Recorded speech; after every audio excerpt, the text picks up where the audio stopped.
तो ये देख सकते हो मेरे पास एक इंटेक्स का होम थिएटर आया है। इसमें फॉल्ट क्या है कि बास नहीं है, बास का वूफर जो है बज नहीं रहा है।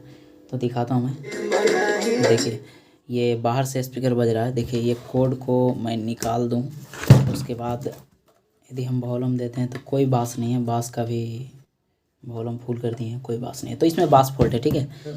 खोलने के बाद कुछ ऐसा आपको दिखता है। ये इसमें ये मदरबोर्ड में ही सारा चीज़ इनबिल्ट है, तो इससे आपको घबराना नहीं है। जैसा मैंने डायग्राम में पिछले वीडियो में बताया था, बिल्कुल सिस्टम वैसा ही है। तो मैं अभी इसको जूम करूँगा, ठीक है।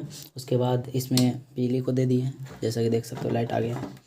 और इसको हम क्या करेंगे कि बास का जो वॉल्यूम है, देखिए ये जीरो रहता है और ये सिग्नल लेता है और इससे सिग्नल देता है। तो ये दोनों को हम शॉर्ट करेंगे। देखिए शॉर्ट करने के बाद भी क्या होता है कि बास फुल आना चाहिए, मतलब इसको हम शॉर्ट करते हैं तो डायरेक्ट सिग्नल चला जाता है बास वाले आईसी में। तो बास फुल बजना चाहिए, ये वॉल्यूम से कोई मतलब नहीं रहे जब शॉर्ट कर दिए तो ऐसा कंडीशन करने के बाद भी ये बास नहीं बज रहा है, इसका मतलब ये वॉल्यूम से प्रॉब्लम नहीं है। तो कहाँ से प्रॉब्लम होगा, तो प्रॉब्लम इस साइड से होगा, ठीक है। तो इसको हम खुला ही रहने देते हैं, आपको समझाना भी है इसका वायरिंग भी। बहुत सारे भाई लोग कमेंट करते हैं कि भाई वायरिंग समझाओ, तो आज वायरिंग समझाएंगे, तो बने रहें वीडियो में।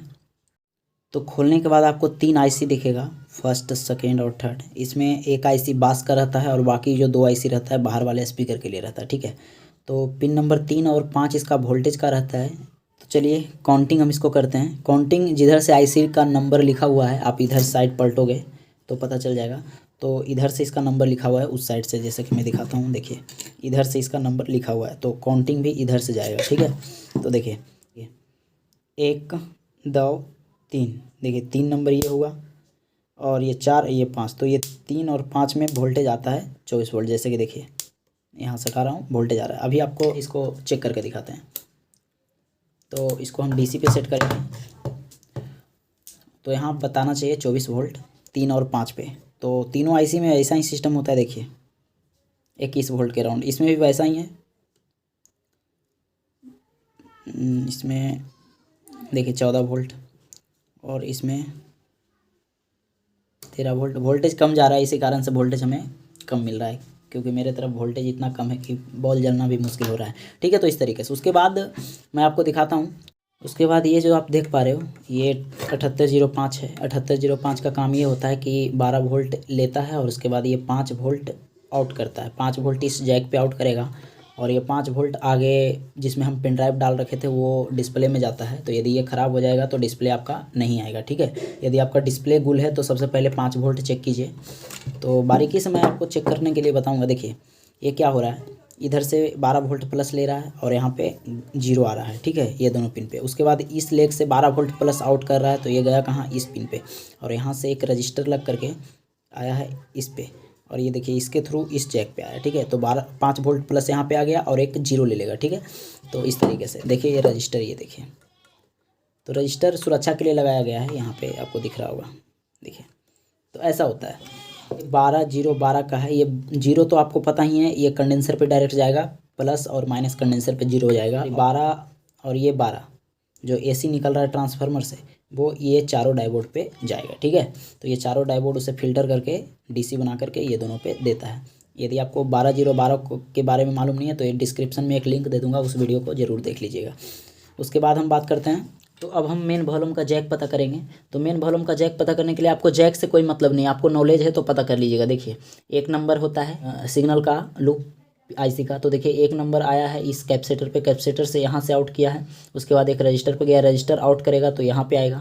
और यही प्रिंट आ गया इस रजिस्टर पे, इस रजिस्टर आउट किया है तो ये देखिए यहाँ आया। यहाँ से फिर ये प्रिंट आ गया है इस पे, सेकेंड नंबर पिन पे आ गया, तो ये सेकेंड नंबर इस आईसी के लिए गया है मेन वॉल्यूम से जो आएगा जो।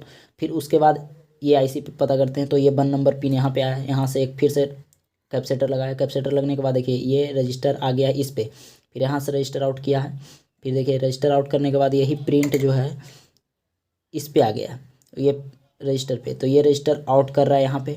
आउट करने के बाद देखिए ये प्रिंट आ गया इस तरह से यहाँ पे आ गया। इससे ये अंदर 1 नंबर पे आ गया। तो ये 1 नंबर और 2 नंबर जो हो गया वो आर है और एल है। यही आर एल से इस आईसी पे जाएगा और आईसी क्या करेगा, फिल्टर करके इस आईसी पर बेस के सिग्नल देगा, जिससे बेस बजता है। तो कैसे देगा देखिए, तो देखिए यहाँ से हमारा सिग्नल जा रहा था ये दोनों से, तो ये दोनों में से किसी एक से लेगा। तो देखिए सेकेंड नंबर से लिया है, सेकेंड नंबर से एक रजिस्टर मारा है, रजिस्टर मार के क्या किया, यही प्रिंट क्या किया, यहाँ पे सेंड किया है।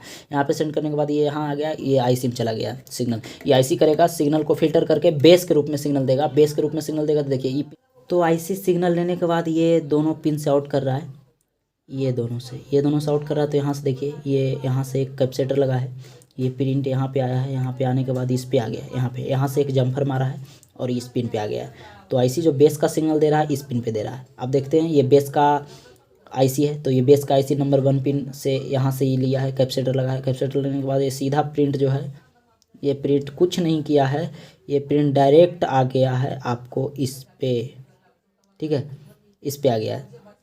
तो देखिए प्रिंट को देखिए, ये देखिए यहाँ से ये करते करते ये रजिस्टर लग करके इस पे आ गया।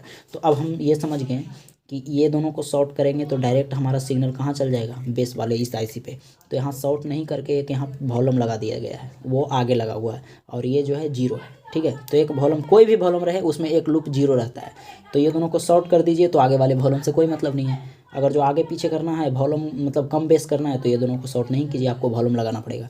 तो यहाँ से ये बेस का वॉल्यूम हो गया, ये दोनों जो हो गया RL हो गया, जो कि मेन वॉल्यूम से निकल के आता है, जो इसमें एक ग्राउंड होगा, ठीक है। और ये जो हो गया आपको कार्ड में जाएगा, जो मोबाइल पिन से बजाते हैं जो, तो ये कार्ड में हो गया। ये डायरेक्ट आपको ट्रेस करेंगे तो ये इस पिन पे जाएगा। तो ये निकाल भी दीजिएगा तो बजेगा, बट मोबाइल से नहीं बजेगा, ठीक है। अब देखिए बेस का 4 नंबर पिन डायरेक्ट गया स्पीकर आउट के लिए, जैक के लिए। देखिए यहाँ पे आपको दिखाने का प्रयास कर रहा हूँ, ये। तो आपको ट्रेसिंग पता है तो बहुत कुछ कर लीजिएगा, ठीक है। तो आगे समझते हैं कि देखिए जैक कहाँ कहाँ गया है। तो सबसे पहले हम ये वाले वायर को पता करेंगे, ये तीनों आखिर गया कहाँ है। शुरू से पता करते हैं तो अच्छा हो जाता है। देखिए लाल वाले काला वाले वायर जो है डायरेक्ट आपको यहाँ पे आया है। उसके बाद देखिए एक जम्फर लग के बेस वाले वॉल्यूम पर गया है।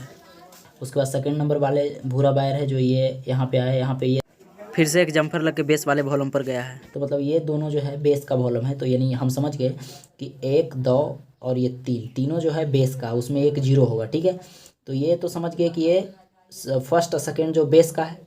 उसके बाद ये लाल वाले 0 का होगा। उसके बाद ये देखिए येलो और ये जो नारंगी कलर है वो कहाँ गया है, तो वो जाएगा आपको मल्टीमीटर से ट्रेस कीजिए येलो और नारंगी को, मल्टीमीटर को कंटिन्यूटी पे सेट कीजिए। ये देखिए येलो वाले पे हम टच किए, ये गया कहाँ है,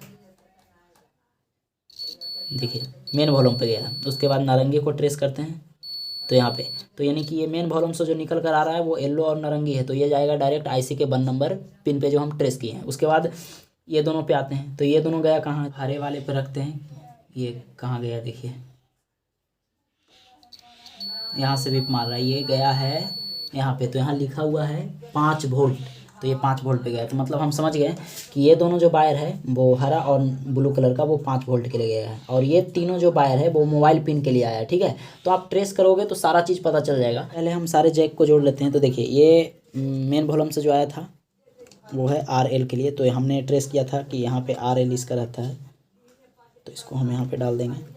उसके बाद हमने बताया था कि हरा और ब्लू का जो वायर होता है वो 5 वोल्ट का है, इसको ट्रेस भी किया था, तो इसको हम 5 वोल्ट में डाल देंगे। उसके बाद हमने इसको चेक किया था कि ये बेस का है, तो बेस का देखिए कंट्रोलर कहाँ है भाई, तो बेस का यहाँ पे कंट्रोलर है, ये बेस का आईसी है।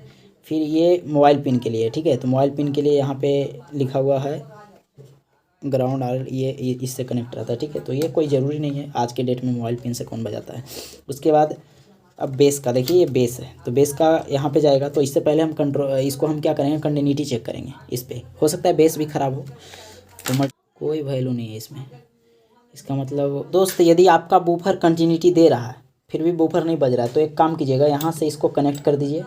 कनेक्ट करने के बाद क्या करिएगा कि इसमें बिजली दे दीजिए, इसको चालू कर दीजिए। चालू करने के बाद आप इधर से पलटिए, ये बूफर वाले आईसी के 1 नंबर पिन पे टच कीजिए। 1 नंबर पिन पे आज आप हाथ से टच करोगे तो क्या होगा, बूफर कुछ नॉइस निकालेगा। यदि आपको नॉइस नहीं निकाल रहा है टच करने के बाद भी, तो इसका मतलब आईसी ख़राब है, आपको आईसी चेंज कर दीजिए। 100% है कि प्रॉब्लम सॉल्व हो जाएगा, ठीक है। तो मेरा तो खैर कंटिन्यूटी नहीं बता रहा है, तो बूफर को मैं खोलूँगा। तो दोस्त देख सकते हो मेरा बेस जो है फुल्ली तरीके से ओके हो चुका है। इसका क्या था कि वायर इसका अंदर से फॉल्ट था, तो इस तरीके से बेस को हम ओके कर सकते हैं। तो मेरे बताने से यदि थोड़ा सा भी आपको समझ में आया हो, मेरे वीडियो को प्लीज़ एक लाइक कर दीजिए, और हो सके तो मेरे चैनल को सब्सक्राइब कर लीजिए, क्योंकि मैं ऐसा ही वीडियो लेकर आता रहता हूँ।